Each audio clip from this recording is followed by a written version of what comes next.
Amélie Dubois avait juré d'abandonner les histoires d'amour. Pas seulement celles des livres, mais les vraies aussi.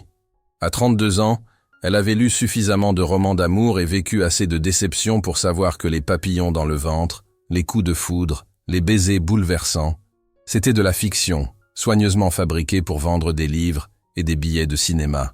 « Allez, juste une soirée », avait supplié sa meilleure amie Camille, autour d'un café ce matin-là. Le gala de la Fondation Lumière est l'événement de l'année. Champagne gratuit, nourriture incroyable, et qui sait, peut-être que tu rencontreras quelqu'un d'intéressant. Amélie avait ricané. La seule chose intéressante que je rencontrerai, c'est le buffet de dessert. Mais elle était là, debout dans un coin de la grande salle de bal de l'hôtel Villa Florentine, se sentant spectaculairement déplacée dans sa robe verte émeraude, la seule qu'elle possédait convenant à une telle occasion. La salle scintillait de lustres, de bijoux, et du genre de personnes qui apparaissent dans les chroniques mondaines. Tu vois ? N'est-ce pas mieux que de rester à la maison avec ton chat et ce manuscrit que tu édites ? Camille apparut à côté d'elle, 2 flûtes de champagne à la main. « Le jury délibère encore », répondit Amélie, acceptant la boisson avec reconnaissance. « Et ne manque pas de respect à Monsieur d'Artagnan. C'est le seul mâle qui ne m'est pas encore déçu. Ton chat s'appelle Monsieur d'Artagnan. C'est exactement pourquoi tu as besoin de cette soirée. » Amélie prit une gorgée de champagne et observa la salle. Des couples tourbillonnaient sur la piste de danse, des magnates des affaires réseautaient près du bar, et quelque part dans cette salle se trouvait le mécène de toute cette soirée. Nicolas Moreau, génie de la technologie, philanthrope, et selon tous les magazines, le célibataire le plus convoité de Lyon.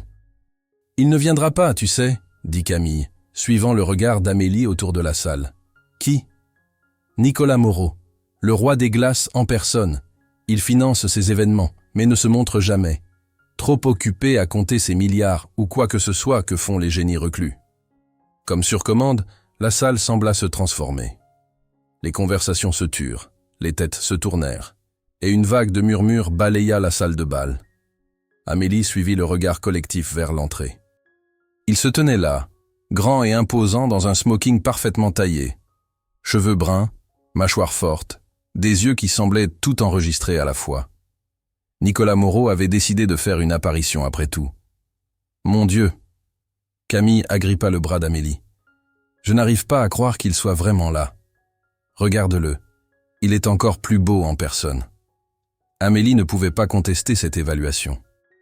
Il y avait quelque chose de magnétique chez lui, quelque chose qui rendait impossible de détourner le regard. Pourquoi l'appelle-t-il le roi des glaces ? Parce que, chuchota Camille, il est brillant mais froid, ne sort jamais avec personne, ne sourit jamais sur les photos, complètement marié à son travail. Il y a une rumeur selon laquelle son cœur a été brisé il y a des années et qu'il ne s'en est jamais remis. Ou peut-être qu'il est juste une personne normale et privée mythifiée par les chroniques à potins, contra Amélie. Toujours sceptique, rit Camille, puis ses yeux brillèrent de malice. « Eh, j'ai une idée !»« Non !» dit immédiatement Amélie. « Quoi que ce soit, non. Je parie que tu n'as pas le courage d'embrasser le roi des glaces. » Amélie s'étrangla avec son champagne. « Pardon ? Un baiser, avec Nicolas Moreau, ici même, ce soir. C'est la chose la plus ridicule que j'ai jamais entendue. Je ne vais pas embrasser un inconnu, encore moins l'un des hommes les plus puissants de Lyon. »« Tu as peur ?» taquina Camille. « Je suis censé, » corrigea Amélie. Mais alors que la soirée avançait et que le champagne coulait, le défi absurde persistait. Amélie se retrouva à l'observer depuis l'autre côté de la salle. Malgré le fait d'être entouré de gens qui rivalisaient pour attirer son attention, Nicolas Moreau semblait seul, séparé d'une certaine manière. Une fois, il leva les yeux, et leurs regards se croisèrent brièvement à travers la salle de bal bondée. Amélie détourna rapidement les yeux, le cœur battant inexplicablement. Alors, Camille réapparut, cette fois avec leurs autres amies Sophie et Margot à la traîne. Le pari monte à 500 € maintenant. Nous avons toutes contribué. Vous pariez sur le fait que j'embrasse Nicolas Moreau. Amélie était incrédule. Techniquement, nous parions sur le fait que tu aies le courage d'essayer, clarifia Sophie avec un sourire. C'est de la folie. Amélie secoua la tête. Je ne le connais même pas. C'est ce qui rend cela excitant, insista Margot. Quand as-tu fait quelque chose de complètement inattendu pour la dernière fois? La vérité était qu'Amélie ne s'en souvenait pas. Sa vie était soigneusement ordonnée, prévisible. Elle éditait des romans d'amour pour gagner sa vie, mais gardait son propre cœur soigneusement verrouillé. L'ironie ne lui échappait pas. « D'accord », s'entendit-elle dire, « mais quand il me fera expulser par la sécurité, vous venez toutes avec moi. » « Marché conclu », chantonnèrent-elles, les yeux écarquillés de surprise qu'elle ait vraiment accepté. Alors qu'Amélie se dirigeait à travers la salle de bal, la musique sembla s'estomper. Son cœur battait dans ses oreilles. C'était de la folie. Qu'allait-elle faire? Juste s'approcher et l'embrasser. Elle serait arrêtée. Ou au moins deviendrait l'histoire virale embarrassante de demain. Elle était à 3 pas quand il se tourna. Ses yeux, sombres, intelligents, chercheurs, se verrouillèrent sur les siens, et soudain la salle disparut. Il n'y avait que deux, suspendus dans un moment qui ressemblait étrangement à une reconnaissance. « Monsieur Moreau », s'entendit-elle dire, la voix plus ferme qu'elle ne se sentait. « Je ne suppose pas que vous me croiriez si je vous disais que j'ai besoin de vous embrasser maintenant. » Son sourcil se haussa, seule indication de surprise. « Ce serait toute une introduction, mademoiselle ?» Dubois, Amélie Dubois. « Eh bien, mademoiselle Dubois, dit-il, sa voix grave et riche, et pourquoi ne me dites-vous pas pourquoi vous avez besoin de m'embrasser avant de le faire vraiment ?» Et pour la première fois de la soirée, elle vit l'ombre d'un sourire toucher ses lèvres, et quelque chose dans la poitrine d'Amélie s'enflamma. L'esprit d'Amélie s'emballa. La vérité semblait absurde, expliquer un pari d'ivre ne la peindrait guère sous un jour flatteur. Pourtant, quelque chose chez Nicolas Moreau lui donnait envie d'être honnête. « Mes amis ont parié 500 € que je n'aurais pas le courage de vous embrasser, » admit-elle, désignant discrètement le coin où Camille, Sophie et Margot regardaient avec une excitation à peine contenue. « Elle vous appelle le roi des glaces. Apparemment, vous êtes inapprochable. » À sa surprise, Nicolas ne sembla pas offensé. Au contraire, quelque chose scintilla dans ses yeux. Amusement? Intérêt? « Le roi des glaces », répéta-t-il pensivement. « Créatif, même si pas original. Et que pensez-vous, mademoiselle Dubois? Suis-je inapprochable? Je suis là, n'est-ce pas ?» Un sourire authentique éclaira son visage, transformant complètement ses traits. « Oui, vous l'êtes certainement. Et qu'éditez-vous » Amélie cligna des yeux. « Pardon ?»« Vos mains. » Il hocha la tête vers ses doigts, qu'elle avait inconsciemment fléchis. « Le cal sur votre majeur suggère que vous écrivez ou éditez extensivement. Étant donné votre approche analytique de notre conversation, je devinerais éditrice. Des romans d'amour, en fait, dit-elle, impressionnée et légèrement troublée par son observation. J'aide à créer les fins heureuses des autres. Mais pas la vôtre, demanda-t-il, voyant directement à travers elle. La musique changea pour quelque chose de plus lent, plus intime. Autour d'eux, les couples se rapprochèrent sur la piste de danse, mais Amélie et Nicolas restèrent dans leur propre monde. « Je ne crois pas aux fins heureuses, » confessa-t-elle. « Pas dans la vraie vie, en tout cas. » Il s'approcha, juste légèrement, mais suffisamment pour faire accélérer son pouls. Une éditrice de romans d'amour qui ne croit pas à l'amour. C'est tout un paradoxe, mademoiselle Dubois. « Amélie !» corrigea-t-elle automatiquement. « Amélie !» répéta-t-il, et quelque chose dans la façon dont il prononçait son nom fit papillonner son ventre. « Voudriez-vous connaître un secret sur le roi des glaces ?» Elle hocha la tête, soudain incapable de trouver sa voix. Nicolas se pencha, son souffle chaud contre son oreille. « Je vous observe aussi depuis le début de la soirée. » Le monde sembla s'arrêter. Amélie pouvait sentir la chaleur de son corps, l'odeur subtile de son cologne, la façon dont sa présence semblait envelopper tout l'espace autour d'elle. Quand il se recula légèrement, leur visage n'était qu'à quelques centimètres. « Votre pari » murmura-t-il, ses yeux sombres cherchant les siens. « 500 € pour un baiser ?» Amélie ne pouvait que hocher la tête. « Cela semble insuffisant, » dit-il, une lueur de quelque chose de dangereux dans ses yeux. « Que dirais-tu si je relevais les enjeux ?»« Comment ça ?» réussit-elle à chuchoter. Au lieu de répondre, Nicolas leva une main pour encadrer délicatement son visage, son pouce traçant la ligne de sa pommette. « Si vous m'embrassez maintenant, devant tout le monde, je vous promets que ce ne sera pas notre dernière conversation. » Le cœur d'Amélie battait si fort qu'elle était sûre qu'il pouvait l'entendre. Autour d'eux, elle était vaguement consciente de la foule, de la musique, des murmures qui commençaient alors que les gens remarquaient leur proximité. Mais tout cela s'effaça dans les profondeurs de ses yeux. « Et si je ne le fais pas ?» demanda-t-elle. Son sourire s'élargit, révélant une vulnérabilité qu'elle n'avait pas attendue. « Alors j'aurai le regret de m'être demandé « et si ?» pour le reste de ma vie. » C'était tout ce dont Amélie avait besoin d'entendre. Elle se hissa sur la pointe des pieds, ses mains trouvant les revers de son smoking, et pressa ses lèvres contre les siennes. Le monde explosa en couleurs et sensations, la chaleur de ses lèvres, la force de ses bras qui l'encerclaient, le son étouffé de surprise et d'approbation de la foule autour d'eux. Ce qui était censé être un baiser rapide et audacieux se transforma en quelque chose de plus profond, plus authentique. Nicolas l'attira plus près, ses mains dans ses cheveux, et Amélie sentit chaque barricade soigneusement construite autour de son cœur commencer à s'effondrer. Quand ils se séparèrent finalement, tous deux à bout de souffle, l'ensemble de la salle de bal semblait les regarder. Mais Amélie ne pouvait se concentrer que sur l'homme devant elle, sur la façon dont il la regardait comme si elle venait de réécrire toutes ses règles. « Eh bien, dit-il, sa voix légèrement rauque, il semble que vous ayez gagné votre pari. » Amélie sourit, se sentant soudain audacieuse et vivante d'une façon qu'elle avait oubliée. « En fait, je pense que nous avons tous les deux gagné. » Et alors que la musique reprenait et que la foule retournait lentement à ses propres conversations, Nicolas Moreau lui offrit son bras. « Mademoiselle Dubois, me feriez-vous l'honneur de danser avec moi ?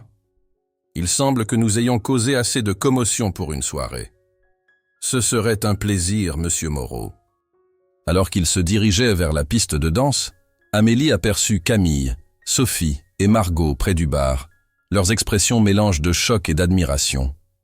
Camille leva son verre dans un toast silencieux, un sourire énorme sur son visage. « Vos amis semblent impressionnés, » observa Nicolas alors qu'il la guidait dans une valse lente. « Elles vont être impossibles à vivre après ça, » admit Amélie, mais elle ne pouvait pas effacer le sourire de son visage. « Valait-il la peine de 500 € demanda-t-il, ses yeux dansant de malice. Amélie le regarda, cet homme qui avait été un étranger il y a 10 minutes et qui tenait maintenant son monde basculé, et réalisa que quelque chose de fondamental avait changé. Non seulement à propos de cette soirée, mais à propos de tout. « J'ai l'impression que ça vaut bien plus que ça, » dit-elle doucement. L'expression de Nicolas devint sérieuse, tendre.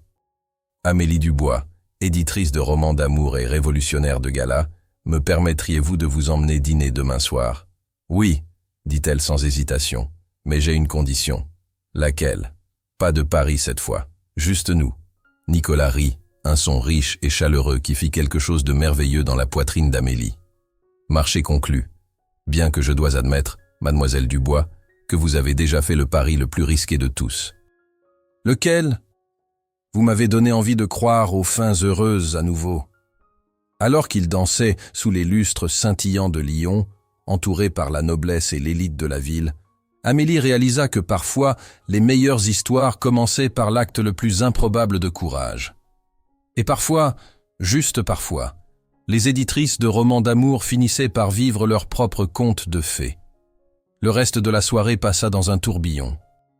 Nicolas ne quitta pratiquement pas son côté, et ils parlèrent de tout, des livres à la technologie, des voyages aux rêves d'enfance. Amélie découvrit qu'il était plus chaleureux et drôle que sa réputation ne le suggérait, et Nicolas semblait fasciné par son esprit et son honnêteté. « Je dois avouer quelque chose, » dit Nicolas, alors qu'il prenait un moment de tranquillité sur la terrasse de l'hôtel, la ville de Lyon s'étendant en dessous d'eux. « Quoi ? J'ai presque quitté la soirée 3 fois ce soir. Les galas ne sont pas vraiment mon style. Qu'est-ce qui vous a fait rester ?» Il sourit, repoussant une mèche de cheveux de son visage. « La première fois, j'ai vu une femme en robe verte qui semblait aussi déplacée que moi se sentait. La deuxième fois, cette même femme a fait rire ses amis si fort que cela a éclairé toute la salle. Et la troisième fois, La troisième fois, elle a marché directement vers moi, avec plus de courage que la plupart des PDG que je rencontre, et a dit la chose la plus honnête que j'ai entendue en des années. Amélie sentit sa poitrine se serrer. « Nicolas, je sais que c'est rapide, » dit-il rapidement. « Je sais que nous venons de nous rencontrer. Mais il y a quelque chose à propos de ce soir, à propos de vous, qui me donne l'impression que tout a changé. » Elle savait exactement ce qu'il voulait dire. Debout là sur la terrasse, regardant l'homme qui avait été un étranger quelques heures auparavant, Amélie sentit son monde soigneusement ordonné se transformer en quelque chose de complètement nouveau. « Moi aussi, » admit-elle, « et cela me terrifie. »« Bien, » dit Nicolas prenant sa main dans la sienne. « Les meilleures choses le font souvent. » 6 mois plus tard, Amélie se tenait dans la librairie Mola à Lyon, regardant Nicolas signer des exemplaires de son dernier livre, une biographie surprise qui avait pris le monde littéraire par surprise. Elle ne s'était toujours pas habituée à voir son nom en couverture, ou à la façon dont les gens la regardaient maintenant qu'elle sortait avec l'homme d'affaires le plus célèbre de Lyon. « Il écrit vraiment bien pour un magnate de la technologie », commenta une femme élégante à côté d'elle. « Je suis Elise Winters, de Éditions Gallimard. Nous serions intéressés à publier l'histoire de votre relation. » Avant qu'Amélie puisse répondre, une main chaude se posa au creux de son dos. Nicolas était apparu à côté d'elle, son expression plaisante mais ses yeux froids alors qu'il évaluait Élise. « Madame Winters, » la salua-t-il, « je vois que vous avez rencontré Amélie. » En effet, le sourire d'Élise resta calculateur. « Je lui disais juste qu'il y a un marché pour votre histoire d'amour. » Le public est fasciné. « Le public devra rester fasciné à distance, » dit Nicolas avec douceur. « Certaines histoires sont faites pour être vécues, pas vendues. » Élise partit avec un sourire entendu, laissant Amélie et Nicolas dans une bulle momentanée de calme malgré la librairie animée. « Désolé pour ça, » murmura Amélie. « Risque du métier de l'édition. Tout le monde voit des signes de dollars dans les histoires personnelles. » La main de Nicolas resta dans son dos, une encre chaleureuse. « Ça va? Je sais que tout ça, » il désigna la librairie bondée, « n'est pas ce à quoi tu t'es inscrite. » Amélie considéra sérieusement la question. Quand ils avaient commencé à sortir ensemble, l'attention du public avait été écrasante. Les paparazzis avaient campé devant son appartement lyonnais, les chroniques mondaines avaient spéculé sauvagement sur leur relation, et la boîte mail d'Amélie s'était remplie de demandes d'interview. Nicolas avait fait de son mieux pour la protéger, mais la célébrité avait un moyen de s'infiltrer par les fissures. « Je me suis inscrite pour toi, » dit-elle finalement, levant les yeux vers lui. « Le reste n'est que bruit de fond. » Son expression s'adoucit. « T'ai-je dit aujourd'hui que je t'aime ? » Seulement 2 fois, sourit Amélie. « Tu relâches tes efforts. » Terrible négligence. Il vérifia sa montre. La séance de dédicace devrait se terminer dans 30 minutes. Puis j'ai des plans pour nous. Quel genre de plans ? Ses yeux pétillèrent. Le genre surprenant. Fidèle à sa parole, Nicolas conclut efficacement la séance de dédicace. Alors que le personnel de la librairie commençait à ranger les chaises, il prit la main d'Amélie et la conduisit dehors, où son chauffeur attendait avec la voiture. « Où allons-nous » demanda Amélie, alors qu'il s'installait sur la banquette arrière.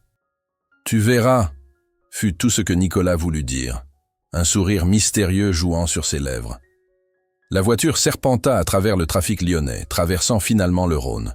Quand ils s'arrêtèrent devant l'immeuble d'appartement d'Amélie, elle se tourna vers lui, confuse. « Mon appartement ? Que faisons-nous ici ?»« Fais-moi confiance, » dit Nicolas, ouvrant la portière et offrant sa main. Ils montèrent les 3 étages jusqu'à l'appartement d'Amélie, qu'elle utilisait maintenant principalement comme bureau quand elle devait travailler en ville. Alors qu'elle déverrouillait la porte, Monsieur d'Artagnan les accueillit avec un miaulement indigné. L'assistante de Nicolas passait quotidiennement pour le nourrir, mais le chat se sentait clairement abandonné. « Bonjour, vieil ami !» Nicolas se pencha pour gratter derrière les oreilles du chat. « Ne t'inquiète pas, tu fais partie du plan de ce soir. » Amélie regarda, perplexe, alors que Nicolas se dirigeait vers ses fenêtres et tirait les rideaux, révélant le skyline lyonnais maintenant scintillant des lumières du début de soirée. « Te souviens-tu de notre première vraie conversation ?» demanda Nicolas, se tournant vers elle. « Au gala ?» Amélie sourit au souvenir. « Je t'ai dit que j'avais besoin de t'embrasser à cause d'un pari. Et j'ai demandé pourquoi avant de te laisser le faire, » hocha Nicolas. Cette pause, ce moment de questions et réponses avant l'action, a tout changé. Il s'approcha, prenant ses 2 mains dans les siennes. « Ces 6 derniers mois ont été les plus extraordinaires de ma vie. Tu m'as défié, soutenu, édité. » Son sourire grandit, dans tous les sens du terme. Le cœur d'Amélie commença à s'emballer, alors que Nicolas fouillait dans sa poche et se mettait lentement à genoux. Monsieur d'Artagnan, sentant la gravité du moment, sauta sur le canapé pour observer avec dignité féline. « Je t'ai amené ici, parce que c'est ici que nous nous sommes dit bonne nuit, après notre premier rendez-vous. C'est ici que j'ai réalisé que je voulais une vie entière de jours et de nuits avec toi. » Nicolas ouvrit une petite boîte de velours, révélant une bague avec un seul diamant parfait. « Amélie Dubois, éditrice d'histoires d'amour et réécrivaine de mon cœur. Veux-tu m'épouser ?» Le monde sembla s'immobiliser. Amélie regarda Nicolas, brillant, compliqué, aimant Nicolas, agenouillé devant elle avec espoir et vulnérabilité dans les yeux. Elle pensa à tous les romans d'amour qu'elle avait édités, à toutes les scènes de demande en mariage qu'elle avait raffinées et polies, cherchant l'authenticité. Aucune ne se comparait à ceci. « Oui », chuchota-t-elle, puis plus fort. « Oui, Nicolas. »« Oui. » Alors qu'il glissait la bague à son doigt et se levait pour l'embrasser, Amélie sentit le dernier de ses doutes se dissoudre. La femme qui avait autrefois rejeté les histoires d'amour comme de belles fictions était tombée dans la sienne, une qui avait commencé par un défi et un baiser qu'aucun d'eux n'avait vu venir. Plus tard, blottis ensemble sur son petit canapé avec Monsieur d'Artagnan ronronnant entre eux, Nicolas expliqua le reste de son plan. Ils iraient chercher Pascal à la maison de campagne demain, et tous les 4, 2 humains, 2 chats, commenceraient officiellement leur vie ensemble. « J'ai pensé à la dédicace de mon prochain livre, » murmura Nicolas, ses doigts traçant des motifs paresseux sur le bras d'Amélie. « Tu écris un autre livre ?» Elle le regarda avec surprise. Il hocha la tête. « Une sorte de suite. L'histoire continue. »« Et la dédicace ?» Ses yeux, chauds et certains, rencontrèrent les siens. « À Amélie, qui a appris à l'éditrice à croire en sa propre fin heureuse. » La gorge d'Amélie se serra d'émotion. « C'est parfait. »« Non !» dit Nicolas, effleurant ses lèvres des siennes. « Ceci est parfait. Toi et moi. Le reste ne sont que des mots sur une page. » Alors que la nuit tombait sur Lyon, Amélie pensa à ce baiser impulsif, au gala qui avait tout commencé. Ce qui avait commencé comme un défi s'était transformé en le plus grand risque qu'elle ait jamais pris, rouvrir son cœur, croire à l'amour malgré les déceptions passées. Certains pourraient qualifier leur histoire d'improbable, l'éditrice de romans sceptiques et le milliardaire reclus trouvant leur chemin l'un vers l'autre à travers un pari aléatoire lors d'un événement caritatif. Mais Amélie savait mieux maintenant. Les meilleures histoires d'amour n'étaient pas celles avec les intrigues les plus dramatiques ou les personnages les plus parfaits. C'étaient celles écrites avec honnêteté, vulnérabilité et le courage de réviser son propre cœur quand la bonne personne arrivait. Et leur histoire continuait à s'écrire, une page, un baiser, un jour à la fois. 1 an plus tard, Amélie se tenait dans le verger de la maison de campagne, entourée de fleurs de pommier et d'un petit rassemblement d'êtres chers. Nicolas l'attendait sous une arche de fleurs blanches, ses yeux ne la quittant jamais alors qu'elle marchait vers lui, portant un bouquet de fleurs sauvages cueillies ce matin-là. Leur mariage était petit et privé, exactement comme il l'avait voulu. Pas de paparazzi, pas de pages mondaines, juste les gens qui comptaient vraiment. Au premier rang, Camille essuyait ses larmes, chuchotant à Sophie et Margot. « Pouvez-vous croire que tout a commencé par un pari stupide ?» Amélie pouvait l'entendre en passant et croisa le regard de Nicolas avec un sourire. Il lui fit un clin d'œil, tous deux se souvenant. Un pari, un baiser, une histoire d'amour qu'aucun d'eux ne cherchait. Alors qu'Amélie atteignait Nicolas et prenait ses mains dans les siennes, elle pensa à tous les manuscrits qu'elle avait édités au fil des années, à tous les amours fictifs qu'elle avait façonnés et raffinés, tout en gardant son propre cœur soigneusement protégé. Aucun d'eux ne l'avait préparé à ceci, sa propre histoire d'amour, se déroulant en temps réel, avec un homme qui avait autrefois été connu comme le roi des glaces, mais qui maintenant la regardait avec des yeux assez chauds pour faire fondre toute glace restante. « Prête ?» chuchota Nicolas, alors que l'officiant se préparait à commencer. Amélie serra ses mains, le diamant à son doigt captant la lumière printanière. « Prête », répondit-elle, son cœur plein de la certitude que ceci, cet amour, cet homme, cette vie qu'ils construisaient ensemble, était la meilleure histoire qu'elle ait jamais aidé à créer. Et alors qu'ils prononçaient leurs vœux sous les fleurs de pommier, Amélie sut que bien que leur histoire ait commencé par un baiser forcé devant tout le monde, leur cœur avait écrit chaque chapitre depuis, ensemble, mot par mot, baiser par baiser, jour par jour. L'aveu envoya de l'électricité le long de sa colonne vertébrale. Quand il se recula, leur visage n'était qu'à quelques centimètres. Ses yeux descendirent vers ses lèvres pendant le plus bref moment. Depuis l'autre côté de la salle, Amélie pouvait sentir ses amis qui regardaient, probablement se demandant ce qui prenait si longtemps. Mais ce moment semblait trop réel, trop significatif pour être précipité. « À propos de ce pari, » dit Nicolas doucement, « je ne voudrais pas que vous perdiez 500 €. Avant qu'Amélie puisse répondre, il combla la distance entre eux. Ses lèvres rencontrèrent les siennes, douces, mais confiantes, et le monde autour d'eux disparut entièrement. Ce n'était pas comme les baisers qu'elle lisait dans les manuscrits. C'était mieux. Réel. Sa main remonta pour encadrer sa joue, et Amélie se retrouva à répondre, ses doigts effleurant le revers de sa veste. Le baiser s'approfondit, devint quelque chose qu'aucun d'eux n'avait anticipé, quelque chose qui ressemblait dangereusement à une possibilité. Quand ils se séparèrent finalement, la salle de bal était devenue silencieuse. Des dizaines d'yeux étaient sur eux, certains écarquillés de choc, d'autres plissés de désapprobation, quelques-uns pétillant de plaisir devant le drame inattendu. Nicolas ne semblait pas remarquer ou se soucier de leur audience. Son regard resta fixé sur Amélie, quelque chose de nouveau et chaleureux dans son expression. « Vous n'auriez pas dû faire ça », dit-il tranquillement, mais ses yeux le trahirent.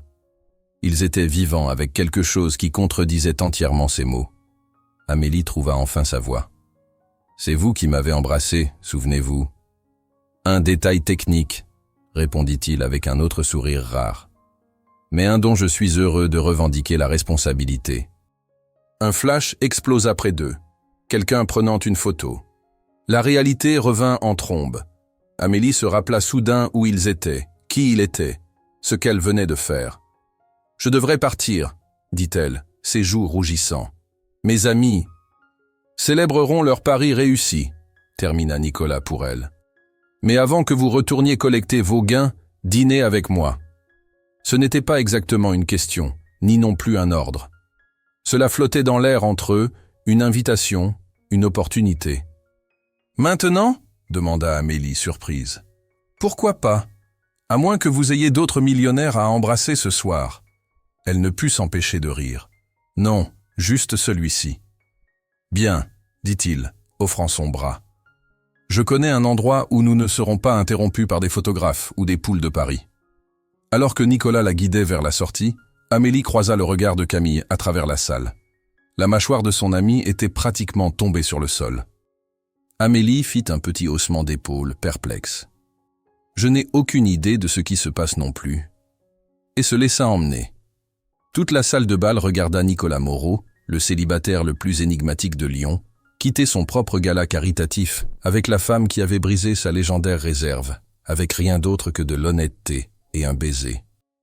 Et alors qu'il sortait dans l'air frais de la nuit, Amélie sentit quelque chose qu'elle n'avait pas expérimenté depuis des années, le frisson de plonger dans l'inconnu, d'une histoire qui ne faisait que commencer. « Alors » dit Nicolas, alors que son chauffeur ouvrait la porte d'une voiture noire élégante. « Parlez-moi plus de ces romans d'amour auxquels vous ne croyez pas. » Le restaurant que Nicolas choisit n'était pas ce qu'Amélie attendait. Pas d'étoiles Michelin ou de réservations exclusives, mais un petit endroit italien familial, niché dans un coin tranquille du vieux Lyon. Le propriétaire, un homme âgé nommé Giuseppe, accueillit Nicolas avec une chaleur sincère et les conduisit à une table isolée au fond. loin des fenêtres et des yeux curieux. « Tu amènes enfin une belle femme dans mon restaurant !» s'exclama Giuseppe, regardant Amélie avec des yeux approbateurs. « La glace commence à fondre, hein ?» Nicolas secoua la tête avec un sourire. « Ne commence pas, Giuseppe. » Après que le propriétaire soit parti avec des promesses de son meilleur vin, Amélie haussa un sourcil.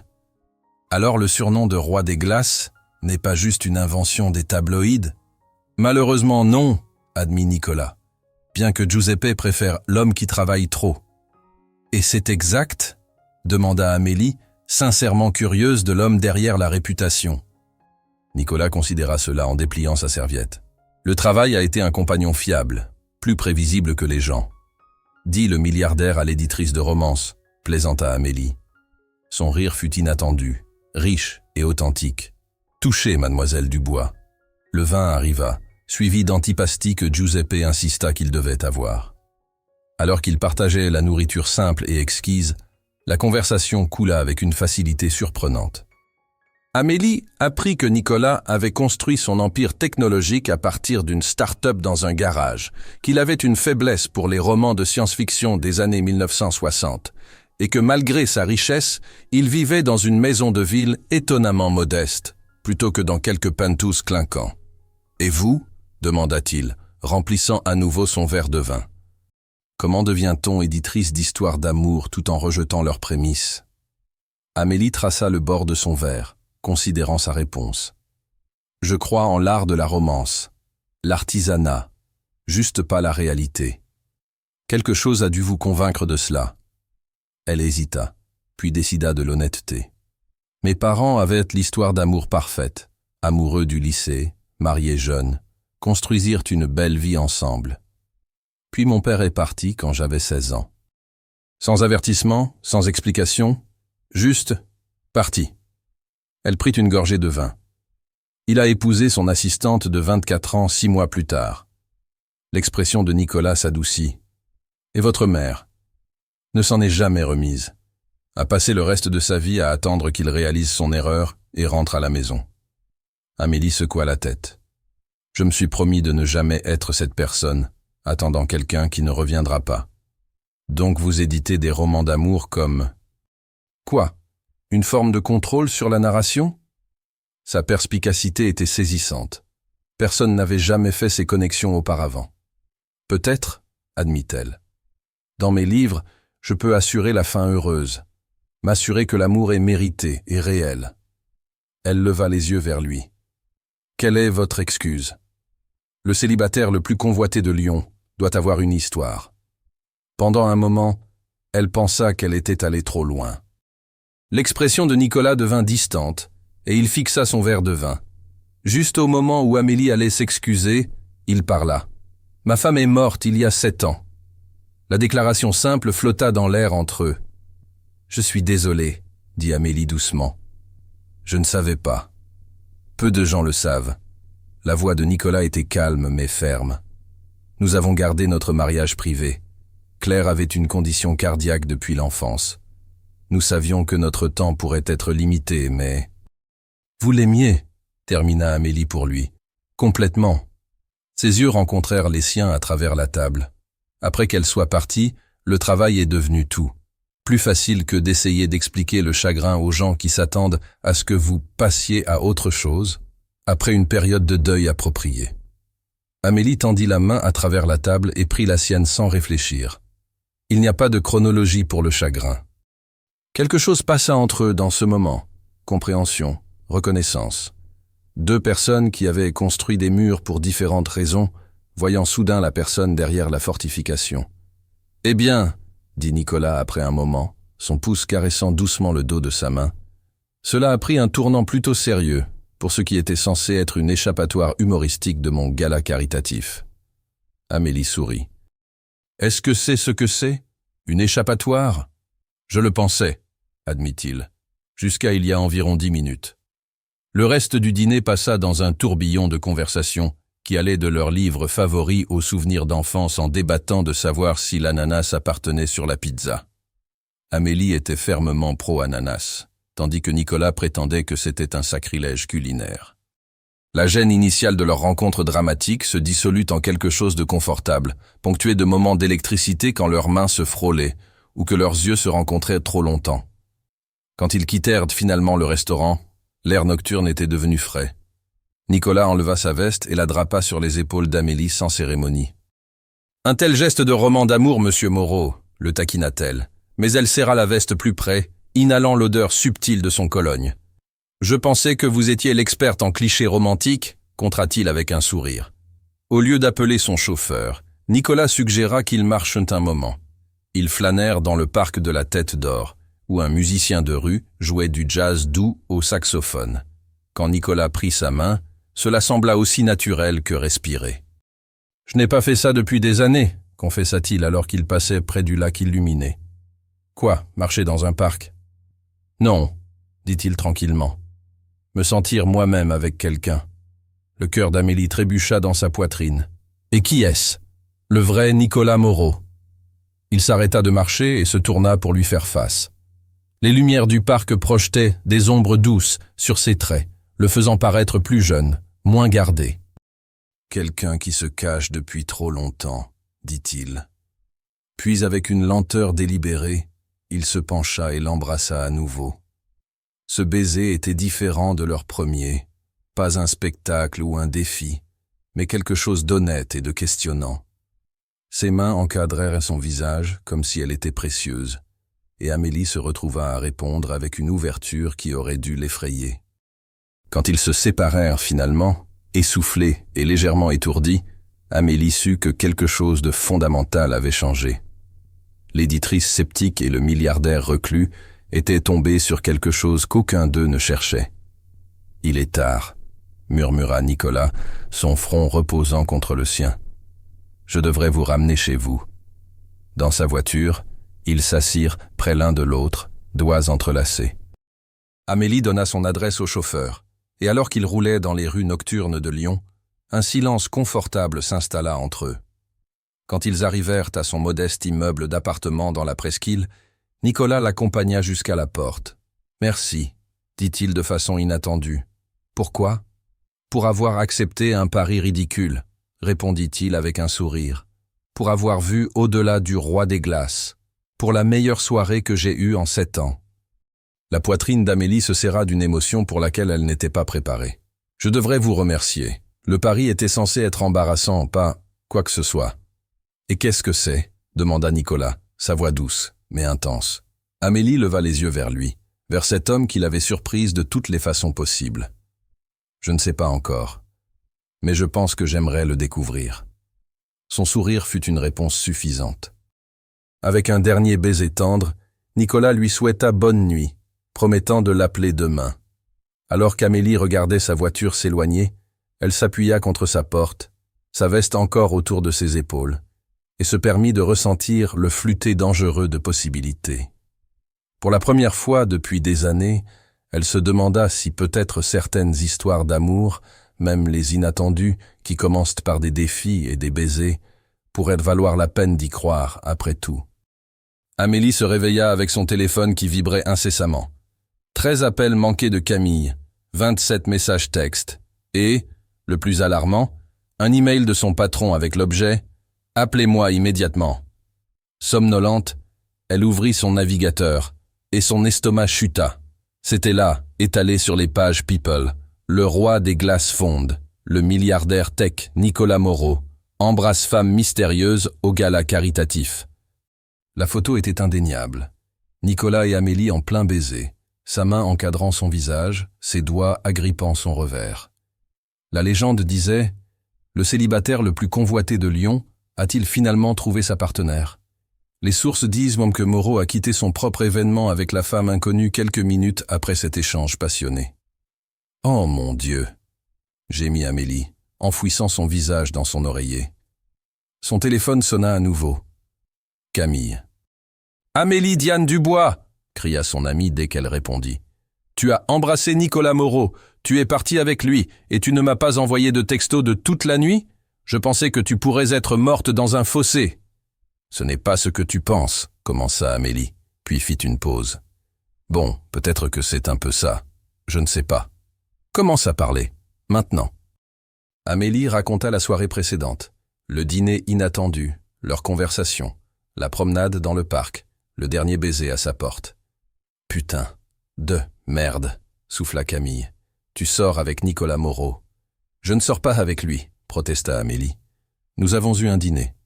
Après qu'il t'ait embrassé devant la moitié de l'élite lyonnaise et qu'il t'ait emmené loin de son propre gala. »« Amélie, c'est sorti tout droit d'un de tes romans d'amour. » Avant qu'Amélie puisse argumenter davantage, son téléphone bipa avec un appel entrant. Un numéro inconnu. « Je dois y aller, » dit-elle à Camille. « Crise de travail.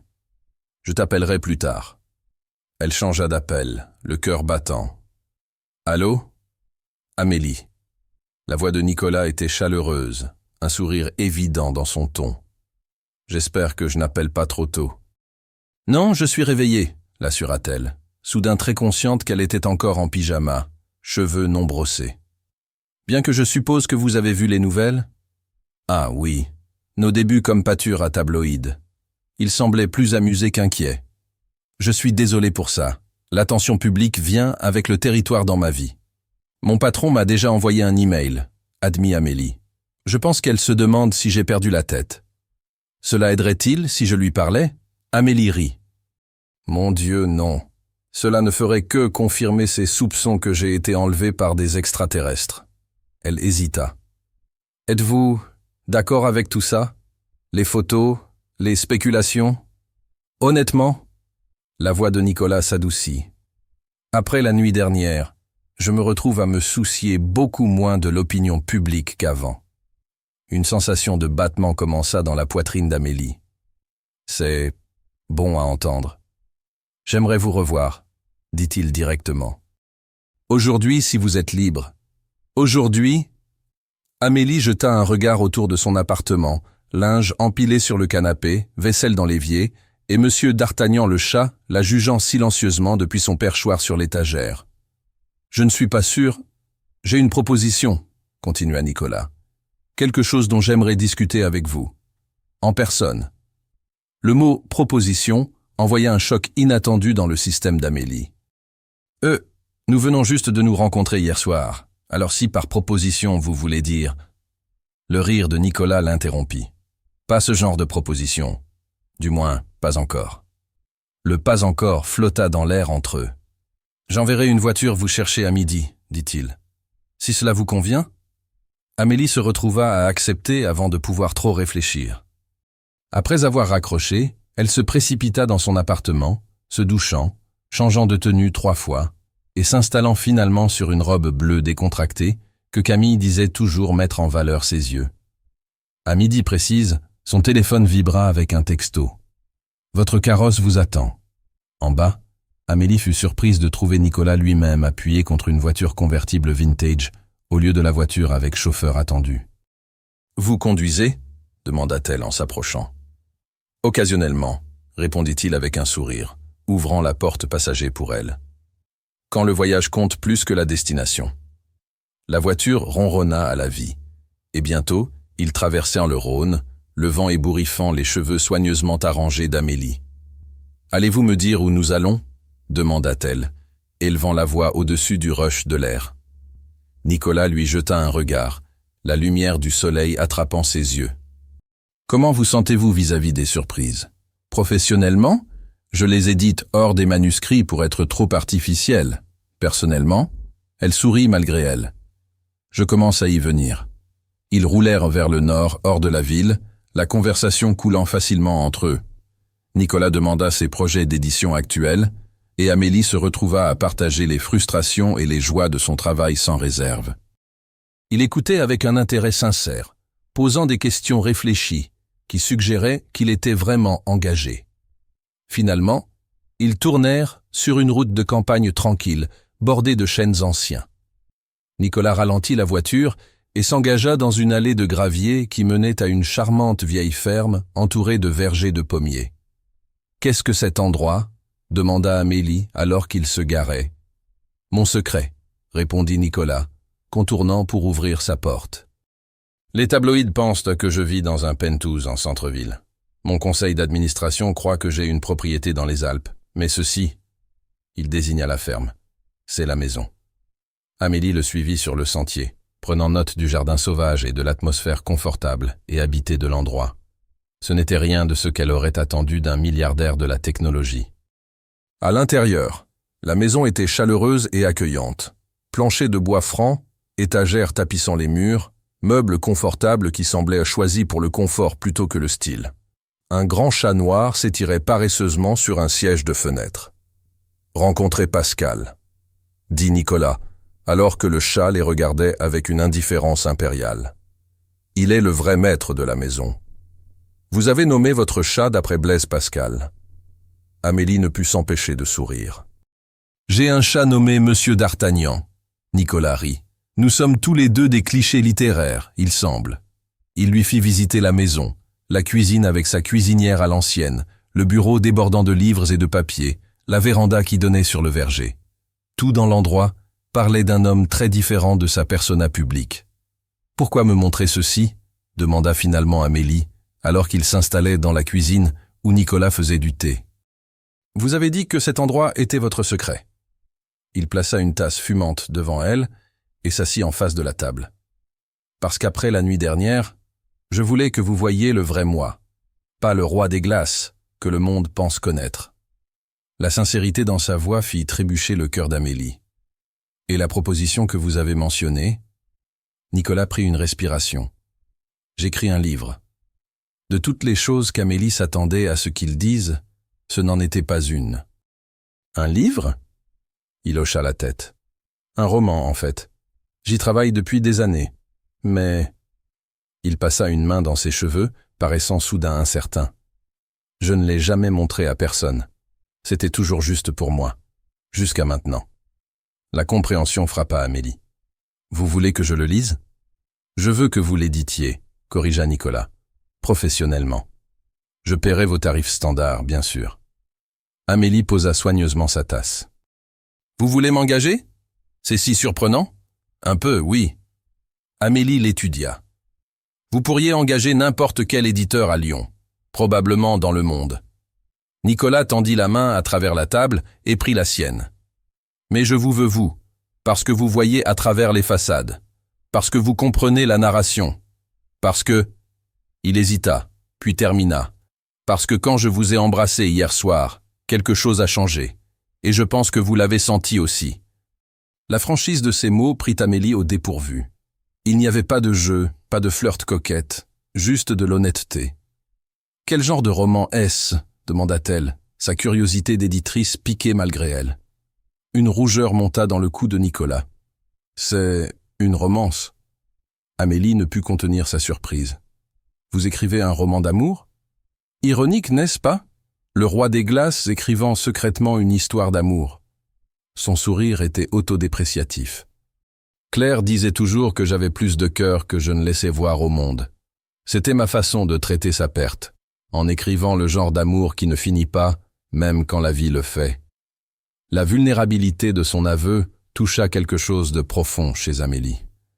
Je serais honoré de le lire. Le soulagement balaya ses traits. Vraiment ?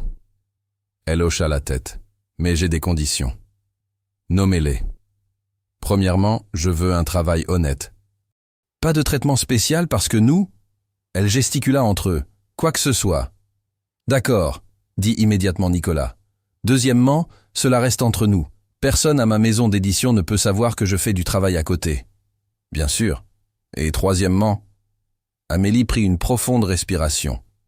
Ceci ne peut pas être un moyen de m'engager pour mes compétences professionnelles comme couverture pour me poursuivre personnellement. Si vous voulez sortir avec moi, demandez-moi proprement. Ne le déguisez pas en arrangement d'affaires. L'expression de Nicolas devint sérieuse. Amélie Dubois, dîneriez-vous avec moi ce soir, et demain, et autant de nuits que vous êtes disposée à passer en ma compagnie? Pas comme mon éditrice, mais comme la femme qui m'a fait me sentir vivant à nouveau avec un baiser? La question directe la laissa sans voix. Ce n'était pas ainsi que les hommes l'approchaient typiquement, avec une telle honnêteté, une intention si claire.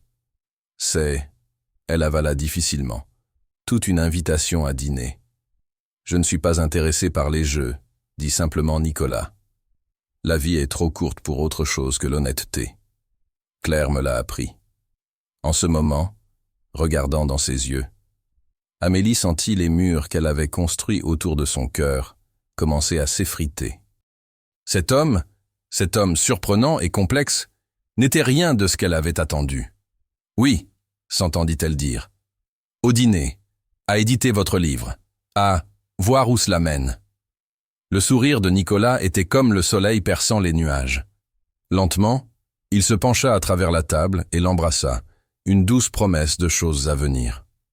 Alors qu'ils se séparaient, Amélie sut avec une clarté soudaine que le pari au gala avait mis en mouvement quelque chose qu'aucun d'eux n'aurait pu anticiper. Quelque chose qui, malgré tout son scepticisme professionnel, ressemblait remarquablement au début de son propre roman d'amour. 3 semaines après le baiser au gala qui avait tout changé, Amélie se retrouva blottie dans le siège de fenêtre de la ferme de Nicolas, stylo rouge à la main, entouré de pages de manuscrits. Pascal le chat avait à contre-cœur accepté sa présence, daignant même dormir sur ses genoux pendant qu'elle travaillait.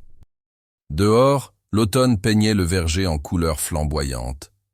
À l'intérieur, Amélie découvrait un côté de Nicolas Moreau que le monde ne croirait jamais qu'il existait. Son roman, intitulé Après Claire, était époustouflant. Brut, honnête et profondément émouvant, il racontait l'histoire d'un homme apprenant à aimer à nouveau après une perte dévastatrice.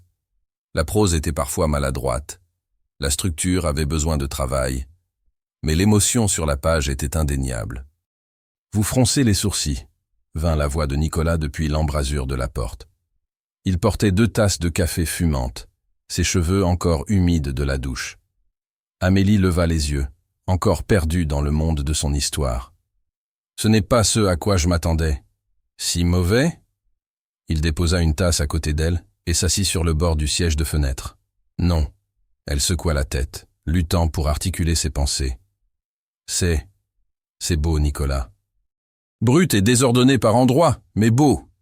Vous n'avez jamais écrit avant ?» Il haussa les épaules, paraissant presque timide. « Code informatique, proposition d'affaires, spécifications techniques, jamais de fiction. Cela ne se lit pas comme une première tentative. » Amélie tapota le manuscrit. « Le personnage principal, David, c'est vous, n'est-ce pas ?» Nicolas fut silencieux un moment. « Des parties de moi, les parties brisées surtout. » Amélie tendit la main vers la sienne, entrelaçant ses doigts dans les siens. Au cours des dernières semaines, ces petits touchés étaient devenus naturels entre eux. « La femme qu'il rencontre ?» demanda-t-elle prudemment. « Anna. Est-elle basée sur Claire ?»« Non, » dit Nicolas, ses yeux rencontrant les siens avec une intensité surprenante. « Claire était mon passé. Anna est...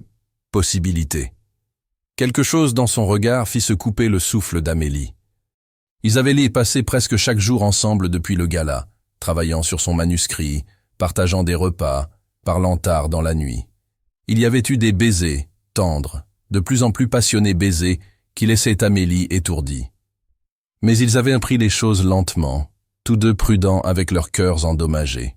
« La scène où David et Anna dansent dans la cuisine, » dit Amélie, sa voix légèrement instable. « Vous avez écrit cela 3 jours après que nous ayons fait la même chose. » Le sourire de Nicolas était chaud de mémoire. Il faisait la vaisselle quand la playlist d'Amélie avait joué Ella Fitzgerald. Nicolas avait pris le torchon de ses mains et l'avait entraîné dans une danse lente, là même entre le réfrigérateur et l'évier.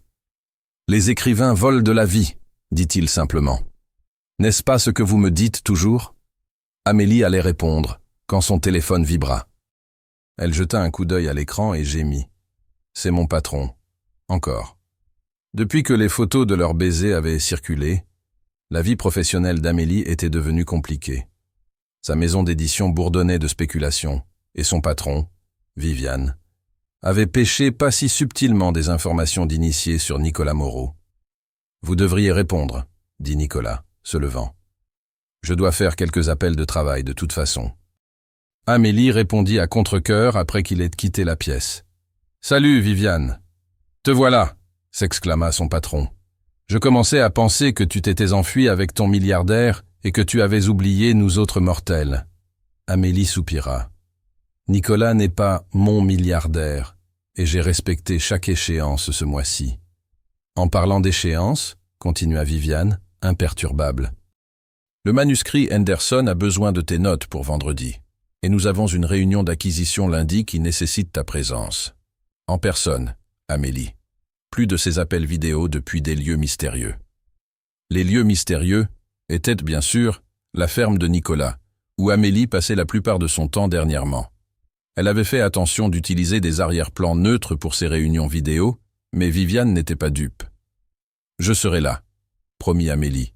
« Excellent. » Et Amélie, si tu mentionnais par hasard à Monsieur Moreau que notre maison d'édition serait ravie de considérer toutes entreprises littéraires auxquelles il pourrait être intéressé? Au revoir, Viviane, dit fermement Amélie, terminant l'appel. Elle s'appuya contre la fenêtre, caressant distraitement la fourrure de Pascal. Ces deux mondes entraient en collision, et elle n'était pas sûre de comment naviguer. Plus tard, ce soir-là, après un dîner tranquille sur la véranda regardant le coucher de soleil, Nicolas sortit une bouteille de vin et 2 verres. « Pour célébrer », expliqua-t-il, versant. « Qu'est-ce que nous célébrons ?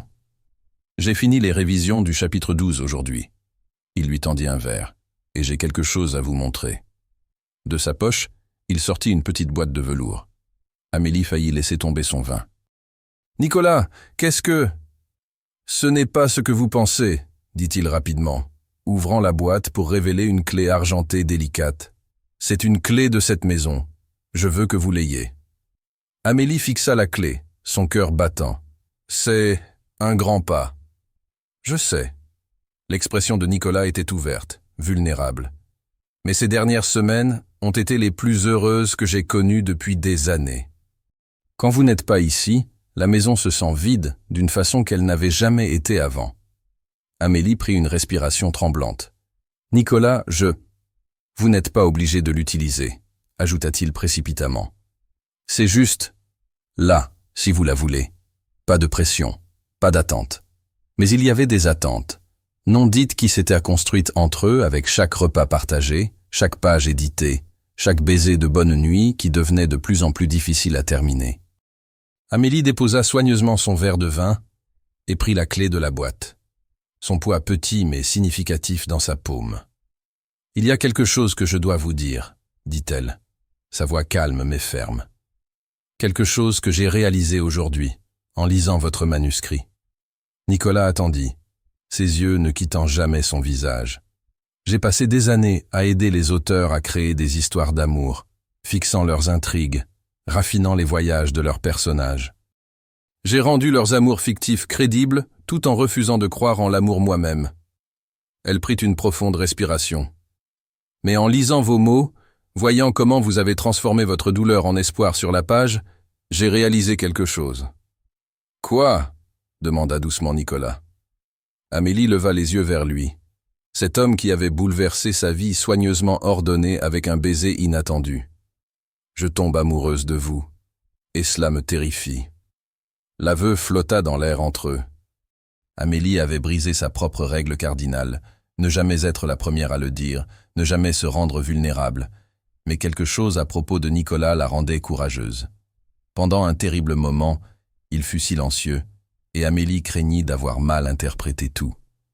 Puis son visage s'illumina d'un sourire de telle joie qu'elle en eut le souffle coupé. « Amélie Dubois, » dit-il, prenant ses mains dans les siennes. « Je suis tombé amoureux de vous au moment où vous avez marché vers moi à ce gala et annoncé que vous aviez besoin de m'embrasser. Tout depuis lors n'a été que moi rattrapant ce que mon cœur savait déjà. » Il l'attira doucement dans ses bras, ses lèvres trouvant les siennes dans un baiser qui ressemblait à un retour à la maison. Amélie fondit contre lui, la clé pressée entre leurs paumes, un symbole tangible de porte qui s'ouvrait. Quand ils se séparèrent et finalement, Nicolas appuya son front contre le sien. « Restez ce soir, » chuchota-t-il. « Restez chaque nuit. Écrivez la fin de cette histoire avec moi. » Amélie pensa à toutes les raisons d'être prudente, son indépendance, ses déceptions passées, les complications que leur relation pourrait apporter à leurs deux vies. Puis elle regarda dans ses yeux et aucune de ces raisons ne sembla importer. « Oui, » dit-elle simplement. Plus tard, alors que le clair de lune filtrait à travers les rideaux de la chambre, Amélie était allongée la tête sur la poitrine de Nicolas, écoutant le rythme régulier de son cœur. Ses doigts traçait des motifs paresseux sur son épaule nue. « Je dois faire un changement au manuscrit », murmura-t-il dans l'obscurité. « Quel genre de changement ?» demanda Amélie, sa voix somnolente de contentement. « La fin. Je sais comment cela devrait finir maintenant. » Amélie sourit contre sa peau. « Comment ?» Les bras de Nicolas se resserrèrent autour d'elle. Avec la vérité, avec l'espoir, avec la compréhension qu'aimer à nouveau ne diminue pas à ce qui est venu avant. Cela l'honore. Amélie leva la tête pour le regarder, cet homme complexe qui avait écrit son cœur sur des pages pour qu'elle le trouve. « Je pense que c'est la fin parfaite. »« Non, » dit doucement Nicolas, repoussant ses cheveux de son visage. « C'est le commencement parfait. » En ce moment, entourée par la nuit et l'amour naissant, Amélie comprit finalement ce que ces auteurs de romances avaient essayé de capturer tout le temps. Ce moment où la peur cède à la foi, quand le cœur surpasse la tête, quand un baiser qui a commencé comme un défi se transforme en un destin qu'aucun d'eux n'aurait pu imaginer. 6 mois après le baiser au gala, Amélie se tenait au fond de la librairie Mola à Lyon, le cœur battant dans sa poitrine, alors qu'elle regardait Nicolas au podium. La salle était bondée. Journalistes, initiés de l'industrie de l'édition, et lecteurs curieux remplissaient chaque siège disponible et bordaient les murs. Sur une table à côté de lui étaient empilés des exemplaires de son roman, Après clair, sa couverture élégante et sobre. Dans la photo d'auteur au dos, Nicolas regardait directement l'appareil photo, sans aucune de la froideur qui lui avait autrefois valu son surnom de roi des glaces. « Je n'avais jamais l'intention de publier ce livre », disait Nicolas à l'audience captivée. Il a commencé comme un voyage privé, une façon de traiter le chagrin et la perte. Ses yeux trouvèrent ceux d'Amélie à travers la salle, et un petit sourire joua sur ses lèvres. Mais alors j'ai rencontré quelqu'un qui m'a montré que les histoires, même douloureuses, méritent d'être partagées. Que la vulnérabilité n'est pas de la faiblesse, mais du courage. Une chaleur se répandit sur les joues d'Amélie. Elle avait passé des mois à convaincre Nicolas que son manuscrit méritait des lecteurs, que son honnêteté brute sur le chagrin et les secondes chances pourraient aider d'autres navigants des chemins similaires. Ce qu'elle n'avait pas attendu était qu'il reconnaisse son rôle si publiquement. « Avant de lire du roman, » continua Nicolas, « il y a quelqu'un que j'aimerais remercier, mon éditrice, qui est devenue bien plus. » Son regard resta fixé sur Amélie. Amélie Dubois n'a pas seulement façonné ce livre en ce que vous voyez aujourd'hui, mais m'a rappelé que les cœurs, comme les histoires, peuvent être révisés sans perdre leur vérité essentielle. Des murmures ondulèrent à travers la foule, alors que les têtes se tournaient, essayant de repérer la femme à laquelle il faisait référence. Amélie se rétracta légèrement contre l'étagère, encore mal à l'aise avec l'attention que leur relation attirait occasionnellement. Les 6 derniers mois avaient été un tourbillon. Après cette nuit à la ferme, quand ils s'étaient avoués leur amour, la vie s'était accélérée. Amélie avait graduellement déménagé la plupart de ses affaires chez Nicolas, bien qu'elle garde son appartement lyonnais. Une petite concession à sa nature indépendante. Monsieur d'Artagnan et Pascal avaient établi une détente féline difficile, occasionnellement pris en train de se toiletter l'un l'autre quand ils pensaient que personne ne regardait. Ils avaient travaillé ensemble à polir le manuscrit de Nicolas, et quand il était prêt, Amélie l'avait convaincu de le soumettre aux éditeurs, pas sa propre maison, pour éviter les conflits d'intérêts, mais à un concurrent respecté. La guerre d'enchères qui avait suivi les avait tous deux stupéfiés. La voix authentique de Nicolas, combinée à la curiosité publique sur le génie de la technologie reclus, avait rendu le livre irrésistible aux éditeurs. Amélie fut tirée de ses pensées, alors que Nicolas commençait à lire un passage, un de ses favoris, où son protagoniste décrit retomber amoureux comme « apprendre une langue que je pensais avoir oubliée », seulement pour découvrir qu'elle avait évolué en quelque chose de nouveau, avec des mots pour des sentiments que je n'avais jamais su exister avant. Alors que sa voix riche remplissait la librairie, Amélie sentit une pression familière dans sa poitrine. Aimer Nicolas avait été comme ça pour elle aussi. Réapprendre comment faire confiance, comment être vulnérable, comment croire en des possibilités qu'elle avait rejetées comme fictives. Après la lecture, vinrent les questions de l'audience, la plupart focalisées sur le roman, certaines dérivant inévitablement vers l'empire technologique de Nicolas, ou sa vie personnelle notoirement privée.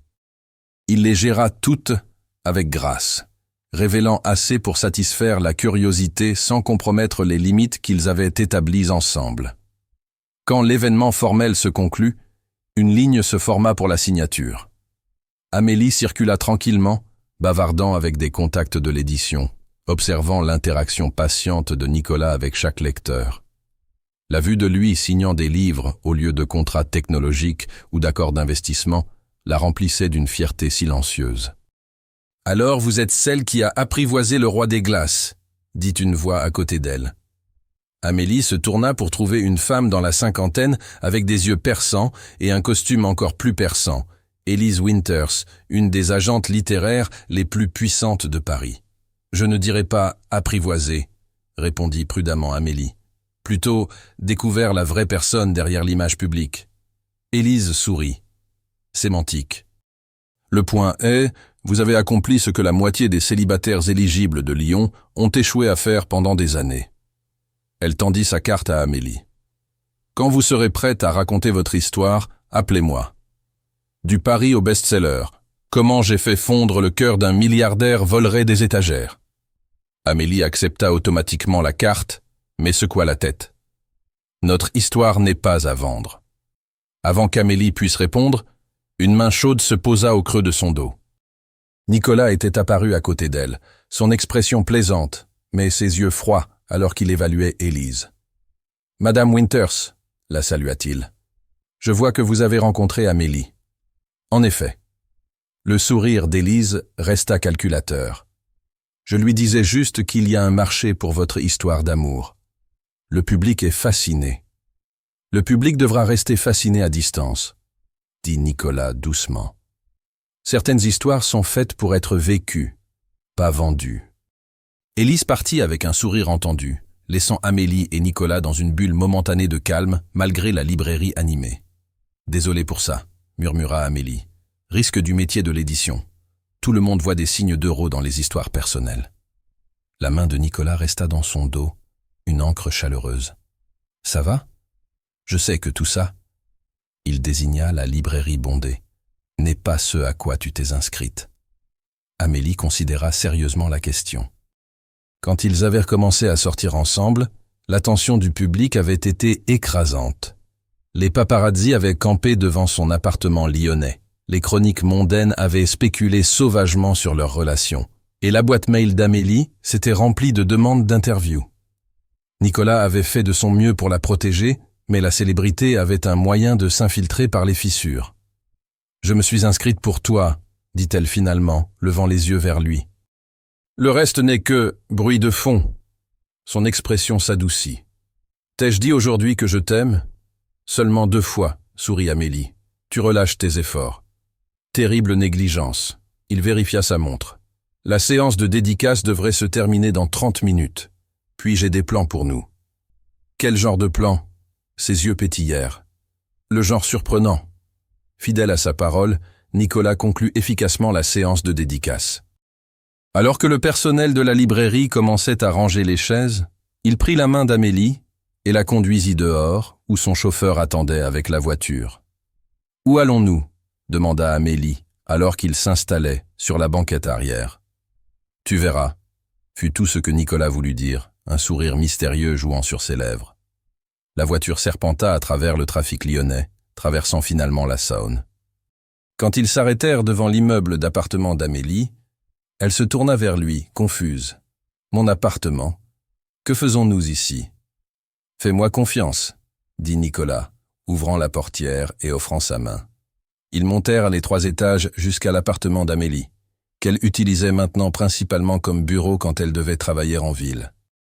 Alors qu'elle déverrouillait la porte, M. d'Artagnan les accueillit avec un miaulement indigné. L'assistante de Nicolas passait quotidiennement pour le nourrir, mais le chat se sentait clairement abandonné. « Bonjour, vieil ami. » Nicolas se pencha pour gratter derrière les oreilles du chat. « Ne t'inquiète pas, tu fais partie du plan de ce soir. » Amélie regarda, perplexe, alors que Nicolas se dirigeait vers ses fenêtres et tirait les rideaux, révélant le skyline lyonnais maintenant scintillant des lumières du début de soirée. « Te souviens-tu de notre première vraie conversation ?» demanda Nicolas, se tournant vers elle. « Au gala ?» Amélie sourit au souvenir. « Je t'ai dit que j'avais besoin de t'embrasser à cause d'un pari. Et j'ai demandé pourquoi avant de te laisser le faire, » hocha Nicolas. Cette pause, ce moment de questions et réponses avant l'action, a tout changé. Il s'approcha, prenant ses 2 mains dans les siennes. « Ces 6 derniers mois ont été les plus extraordinaires de ma vie. Tu m'as défié, soutenu, édité. » Son sourire grandit, dans tous les sens du terme. Le cœur d'Amélie commença à s'emballer, alors que Nicolas fouillait dans sa poche et se mettait lentement à genoux. Monsieur d'Artagnan, sentant la gravité du moment, sauta sur le canapé pour observer avec dignité féline. « Je t'ai amené ici, parce que c'est ici que nous nous sommes dit bonne nuit, après notre premier rendez-vous. C'est ici que j'ai réalisé que je voulais une vie entière de jours et de nuits avec toi. » Nicolas ouvrit une petite boîte de velours, révélant une bague avec un seul diamant parfait. « Amélie Dubois, éditrice d'histoires d'amour et réécrivaine de mon cœur, veux-tu m'épouser ?» Le monde sembla s'immobiliser. Amélie regarda Nicolas, brillant, compliqué, aimant Nicolas, agenouillé devant elle avec espoir et vulnérabilité dans les yeux. Elle pensa à tous les romans d'amour qu'elle avait édités, à toutes les scènes de demande en mariage qu'elle avait raffinées et polies, cherchant l'authenticité. Aucune ne se comparait à ceci. « Oui », chuchota-t-elle, puis plus fort. « Oui, Nicolas. »« Oui. » Alors qu'il glissait la bague à son doigt et se levait pour l'embrasser, Amélie sentit le dernier de ses doutes se dissoudre. La femme qui avait autrefois rejeté les histoires d'amour comme de belles fictions était tombée dans la sienne, une qui avait commencé par un défi et un baiser qu'aucun d'eux n'avait vu venir. Plus tard, blottis ensemble sur son petit canapé avec Monsieur d'Artagnan ronronnant entre eux, Nicolas expliqua le reste de son plan. Ils iraient chercher Pascal à la ferme demain, et tous les 4, 2 humains, 2 chats, commenceraient officiellement leur vie ensemble. « J'ai pensé à la dédicace de mon prochain livre, » murmura Nicolas, ses doigts traçant des motifs paresseux sur le bras d'Amélie. « Tu écris un autre livre ?» Elle le regarda avec surprise. Il hocha la tête. Une sorte de suite. L'histoire continue. Et la dédicace ? Ses yeux, chauds et certains, rencontrèrent les siens. À Amélie, qui a appris à l'éditrice à croire en sa propre fin heureuse. La gorge d'Amélie se serra d'émotion. « C'est parfait. »« Non, » dit Nicolas, effleurant ses lèvres des siennes. « Ceci est parfait. Toi et moi. Le reste ne sont que des mots sur une page. » Alors que la nuit tombait sur Lyon, Amélie pensa à ce baiser impulsif, au gala qui avait tout commencé. Ce qui avait commencé comme un défi s'était transformé en le plus grand risque qu'elle ait jamais pris, rouvrir son cœur, croire à l'amour malgré les déceptions passées. Certains pourraient qualifier leur histoire d'improbable, l'éditrice de romans sceptiques et le milliardaire reclus trouvant leur chemin l'un vers l'autre à travers un pari aléatoire lors d'un événement caritatif. Mais Amélie savait mieux maintenant. Les meilleures histoires d'amour n'étaient pas celles avec les intrigues les plus dramatiques ou les personnages les plus parfaits. C'étaient celles écrites avec honnêteté, vulnérabilité et le courage de réviser son propre cœur quand la bonne personne arrivait. Et leur histoire continuait à s'écrire, une page, un baiser, un jour à la fois. 1 an plus tard, Amélie se tenait dans le verger de la ferme, entourée de fleurs de pommier et d'un petit rassemblement d'êtres chers. Nicolas l'attendait sous une arche de fleurs blanches, ses yeux ne la quittant jamais alors qu'elle marchait vers lui, portant un bouquet de fleurs sauvages cueillies ce matin-là. Leur mariage était petit et privé, exactement comme il l'avait voulu. Pas de paparazzi, pas de pages mondaines, juste les gens qui comptaient vraiment. Au premier rang, Camille essuyait ses larmes, chuchotant à Sophie et Margot. « Pouvez-vous croire que tout a commencé par un pari stupide ?» Amélie pouvait l'entendre en passant et croisa le regard de Nicolas avec un sourire. Il lui fit un clin d'œil, tous deux se souvenant. Un pari, un baiser, une histoire d'amour qu'aucun d'eux ne cherchait. Alors qu'Amélie atteignait Nicolas et prenait ses mains dans les siennes, elle pensa à tous les manuscrits qu'elle avait édités au fil des années, à tous les amours fictifs qu'elle avait façonnés et raffinés, tout en gardant son propre cœur soigneusement protégé. Aucun d'eux ne l'avait préparé à ceci, sa propre histoire d'amour, se déroulant en temps réel, avec un homme qui avait autrefois été connu comme le roi des glaces, mais qui maintenant la regardait avec des yeux assez chauds pour faire fondre toute glace restante. « Prête ?» chuchota Nicolas, alors que l'officiant se préparait à commencer. Amélie serra ses mains, le diamant à son doigt captant la lumière printanière. « Prête », répondit-elle, son cœur plein de la certitude que ceci, cet amour, cet homme, cette vie qu'ils construisaient ensemble, était la meilleure histoire qu'elle ait jamais aidé à créer. Et alors qu'ils prononçaient leurs vœux sous les fleurs de pommier, Amélie sut que bien que leur histoire ait commencé par un baiser forcé devant tout le monde, leur cœur avait écrit chaque chapitre depuis, ensemble, mot par mot, baiser par baiser, jour par jour. Certaines histoires d'amour, il s'avéra, étaient vraies après tout.